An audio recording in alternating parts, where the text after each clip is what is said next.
덕배 얘기를 오늘 한번 해볼까 합니다. 근데 덕배 같은 경우에는 일단 이번 시즌에 초반 시작은 좀 괜찮았어요. 뭐 아무런 문제 없이 이제 시즌을 시작하면서 예년들과 같이 좋은 퍼포먼스를 보여주겠거니라고 우리가 예상을 했는데 9월 중순쯤에 이제 햄스트링 부상을 당하면서 덕배가 리그 5경기 그리고 챔피언스 리그 2경기, 리그컵 2경기, 그래서 총 9경기를 결장을 하게 됩니다. 물론 이제 중간에 네이션스 리그도 있었지만은 그 국대 경기도 그래서 이제 출장을 하지 못했었죠. 그때 당시에 이제 언론사, 이제 벨기에 언론 쪽에서는 이거 덕배가 국대 은퇴하려고 하는 거다라는 그런 오보가 이렇게 나오기도 했었죠. 그래서 나중에 이제 덕배가 그거는 아니고 내 지금 부상 때문에 출장을 하지 못하는 거다라고 설명을 따로 했었던 그런 해프닝이 있기도 했었죠. 어쨌든지 간에 그래서 이제 덕배가 햄스트링 부상에서 복귀를 하면서 원래대로의 정상적인 퍼포먼스를 보여줄 수 있겠거니라고 생각을 했는데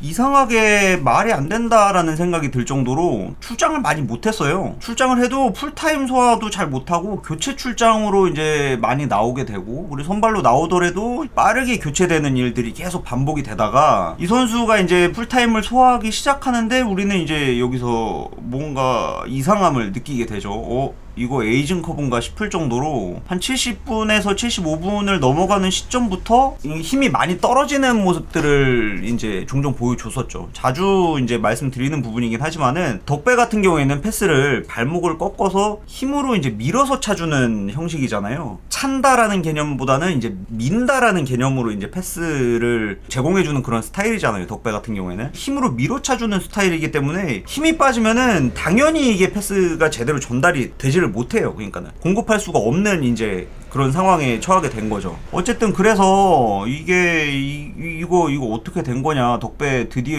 결국에는 이제 에이전컵까지 와서 폼이 많이 떨어지는 바람에 이렇게 된 거냐라고 이제 우리가 걱정을 하기 시작했는데, 시즌 중반 때쯤 들어서면서부터 이제 그 비르츠 이야기가 본격적으로 나오기 시작하죠. 맨시티 측에서 비르츠를 덕배 대체자로 이제 영입을 하게 될 거다라는 식으로 이제 여러 언론에서 나오기 시작하는데, 그와 동시에 이제 덕배 같은 경우에는 재계약을 좀 약간 기다리고 있었던 입장이었던 것 같아요. 왜냐면은 이제 에이전트가 나중에 언급한 거기는 한데, 에이전트가 제안을 기다렸는데 맨시티 측에서 이게 뭐 정식 오퍼 없더라. 그래서 우리는 팀을 옮기기로 결정을 했다라고 빠르게 선택을 해서 이제 다른 팀을 알아보기 시작을 합니다. 그 와중에 이제 시즌은 계속 진행이 되고 있었고, 근데 그 당시에, 그러니까는 이제 올해 초죠. 올해 초 즈음에서 그 당시에 이제 가장 강력하게 연결되고 있었던 클럽이 그 마이애미였어요.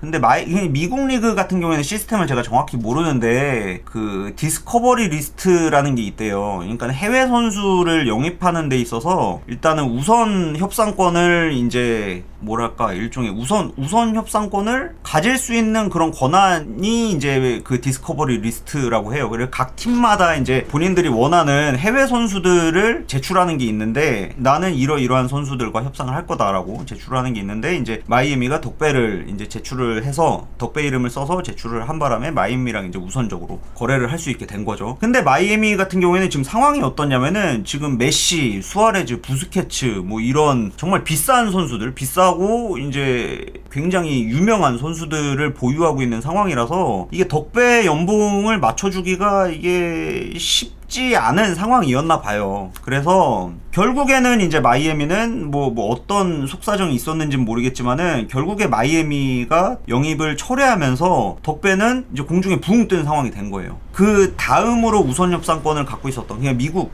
리그에서 마이애미 다음으로 협상권을 갖고 있었던 팀이 그 시카고였는데, 시카고 같은 경우에는 이제 그 덕배 가족들도 만족스러워하는 상황이었고, 거기 구단주도 덕배를 영입하는데 굉장히 적극적으로 움직여 주어서 덕배가 꽤나 이제 매력을 느꼈었다고 합니다. 이제 은퇴하고 난 다음에도 네가 의향이 있으면은 내가 경영도 가르쳐 줄게. 경영하는 방법 뭐 이런 것들도 뭐 적극적으로 네가 그 선수 외적으로 사업을 함에 있어서 어떻게 경영을 해 나갈 수 있는지에 대한 교육도 받을 수 있도록 내가 제공을 해줄게 라는 식으로 그렇게 이제 구애를 했었다고 합니다. 이래서 그쪽이랑 또 이제 긍정적으로 대화를 나누고 있는 상황이라고 해요. 근데 그 와중에 이제 나폴리가 접근을 한 거죠. 나폴리가 덕배를 영입하고자 하는 의사를 이제 드러내긴 했는데, 지금 현재 와서 알려진 게 이제 나폴리가 3년간 2,300만 파운드 가량의, 그러니까 3년 통으로 3년간 2,300만 파운드를 제공해 준다라는 조건으로 일단은 덕배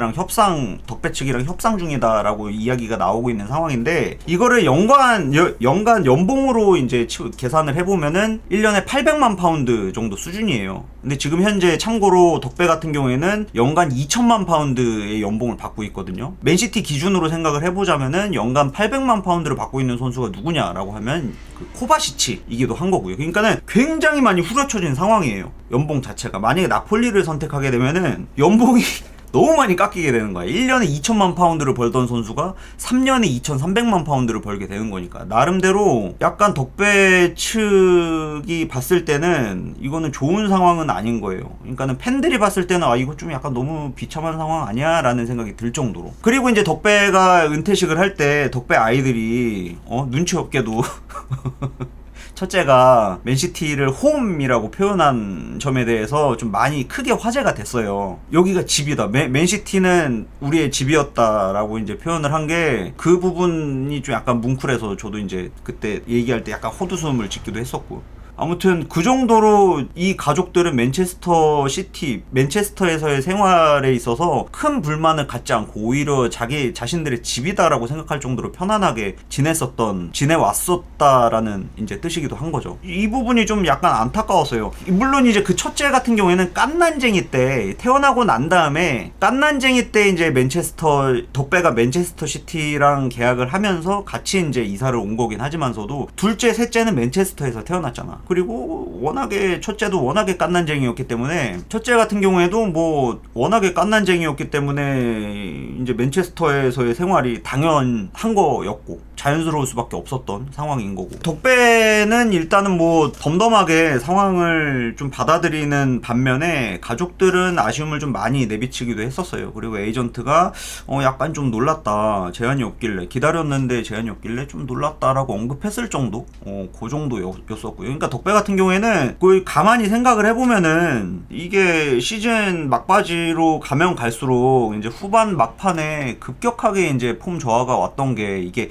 그 사기 문제도 어느 정도 작용하지 않았을까 하는 그런 생각을 또 해보게 됩니다. 이건 뇌피셜이에요. 의욕이 안 생길 수도 있지 않았나, 아니 의욕이 생기지 않았던 게 아니었을까 하는 그런 생각도 가져봅니다. 기다렸었던 지금 현재 맨체스터 시티에서는 제안이 아예 오지도 않았고, 그래서 그럼 다른 팀을 구해야지라고 알아봤는데 본인한테 제안하는 클럽이 의외로 너무 없고, 나폴리가 제안하는데 3년에 2,300만 파운드라는 그런 얘기가 들려올 정도로 너무 몸값이 너무 후려쳐지는 거고, 돈이야 물론 덕배는 평생 먹고 살 정도로 많이 벌어놓은 선수이긴 하지만서도 이게 자존심이 좀 많이 상하는 문제잖아요. 1년 만에 너무 많이 후려쳐져 버리니까, 연봉 자체가. 그러면은 맨시티는 지금 어쩌고 있냐, 비르치에 대해서 진심으로 움직이고 있냐라는 점에 우리는 또 이제 의문을 가질 수밖에 없어요. 지금 현재 알려진 바에 의하면은 리버풀이랑 갑자기 이제 급물살을 타고 있는 그런 상황이죠. 그리고 맨체스터 시티는 어느 정도 이제 한 발 떨어진 채로 상황을 관망하고 있는 그런 상황이라고 할 수가 있습니다. 이렇게 해놓고 따지면은 너무 덕배가 비참해지는 거야. 만약에 나폴리 제안을 수락한다 그러면은 연봉이 어느 정도 삭감된다라는 거를 감수하고 있었다라는 뜻이잖아요. 다르게 생각해보면은 맨체스터 시티가 어떤 제안을 해도 어지간하면은 받아들일 의향이 있었다라고 해석을 해볼 수도 있는 부분이기도 하고요. 이거는 아예 제안을 하지 않았으니까, 맨체스터 시티 자체가 아예 제안을 하지 않았었으니까 진실은 알 수 없는 부분이긴 하지만서도 그럴 가능성이 농후하죠.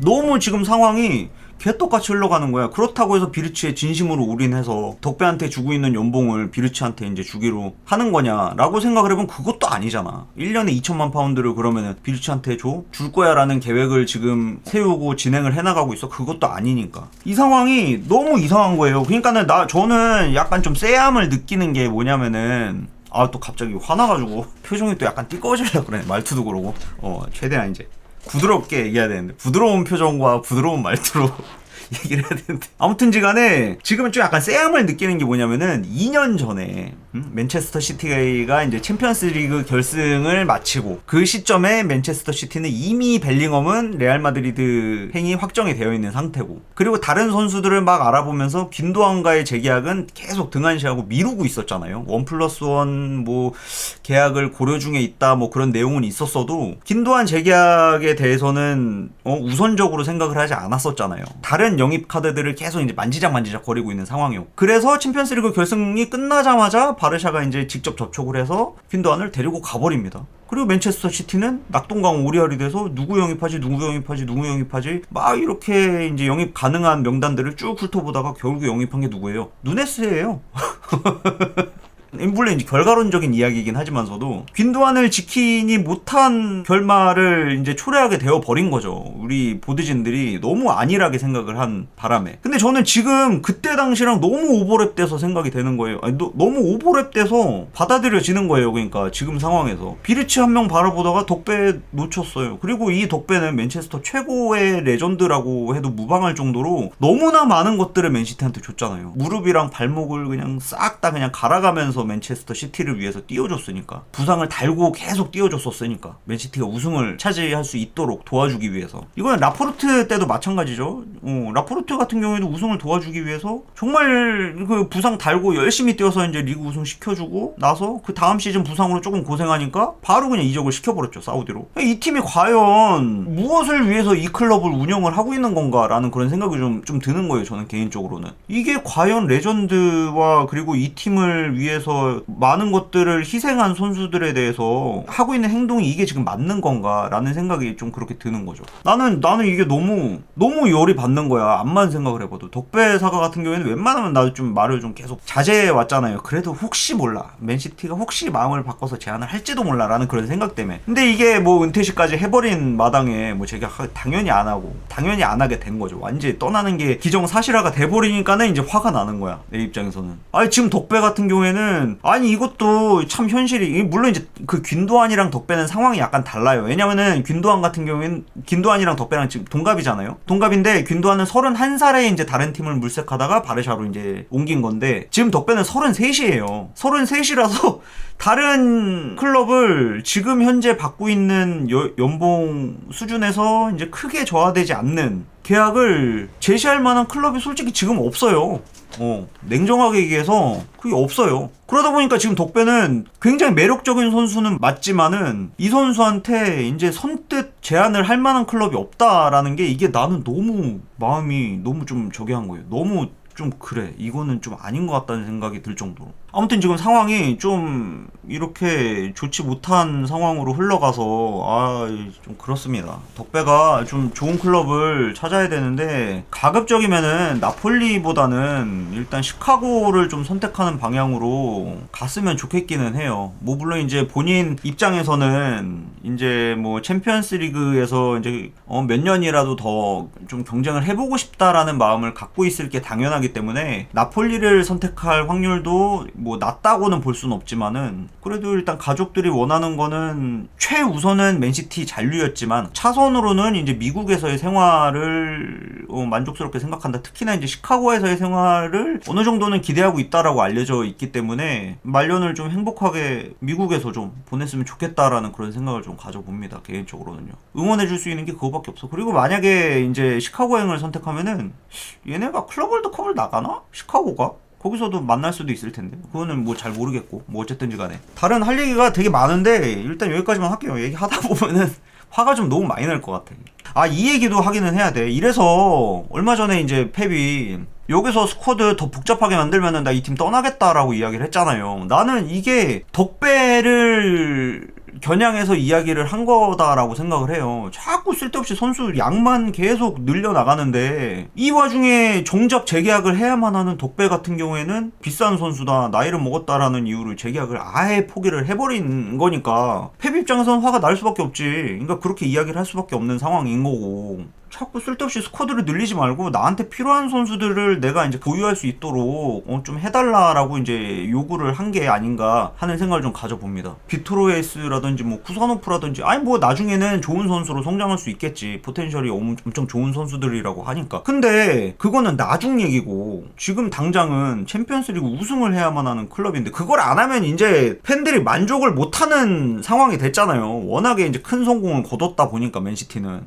만족을 못해. 로컬 팬들 같은 경우에는 이번 시즌 그바르디올 퍼포먼스에 있어서 완전히 만족을 못하는 사람들이 있을 정도로 기대치가 너무 많이 높아졌어요. 그러니까 이번 시즌에 잘한 선수는 아무도 없다라고 이야기할 정도로. 그건 이제 로컬 팬들 뿐만이 아니고 우리도 마찬가지일 거예요. 그런 상황에서 그런 압박감을 매주 받는 건 사실 펩이잖아. 미래를 위해서 우리는 이런 영입을 해야만 해 하고 어린 선수들을 자꾸 사다 주고 고참급 선수들은 자꾸 이게 내보내고 이런 선택이 이게 맞는 건가 하는 난 이제 그런 생각을 해보는 거예요. 그러니까 나는 이건 좀 너무 잘못됐다. 펩이 언성을 높일 수밖에 없는 거고 이거는 이제 프레스 컨퍼런스에서도 이제 몇 번 이제 언급을 했죠. 이 팀에서 화를 내는 건 나밖에 없다라고 이야기를 했을 정도로 이제 다들 보드진들은 다들 점잖은 사람들이라서 일 처리를 조용히 좋게 이제 해결하려는 경향이 강한데 그래서 나만 화를 내고 있다라고 나만 맨날 급하고 바쁘고 화를 내는 사람이다라고 투정 아닌 투정을 부릴 정도로 지금 좀 팀 돌아가는 상황이 좀 마음에 들지 않는 모양이기는 해요. 그러니까 여러 면에 있어서 좀 잘못됐어. 비아나라는 디렉터가 새로 들어옴으로 인해서 많은 팬들이 또 기대를 하고 있기는 하지만은 일단 근본적으로 정책이 바뀌지 않는 이상에는 크게 달라질 건 없다고 생각을 하거든요. 지금 같은 경우에도 비르츠 막 루머 나오다가 결국에는 가깝다라고 이야기가 나오는 거는 뭐 레인더러스라든지 뭐 모건깁스화이트라든지 이런 선수들이잖아. 사실은 나쁜 선수들은 아니고 지금 현재 맨시티한테 필요한 선수들은 맞지만은 팬들이 원하고 있는 요구하고 있는 선수들이냐라는 점에 대해서는 사실 아니라고 이야기할 수가 있는 부분이잖아요. 냉정하게 얘기해서 내가 좋아했던 팀도 이거는 아닌 것 같아. 아무튼 덕배 얘기에 대해서는 좀 가타부타 이야기를 좀 길게 했는데 방송 키자마자 이건 시즌이 끝났으니까 이 부분에 대해서는 좀 짚고 넘어가야 되지 않나 싶어서 좀 이야기를 한번 해봤습니다.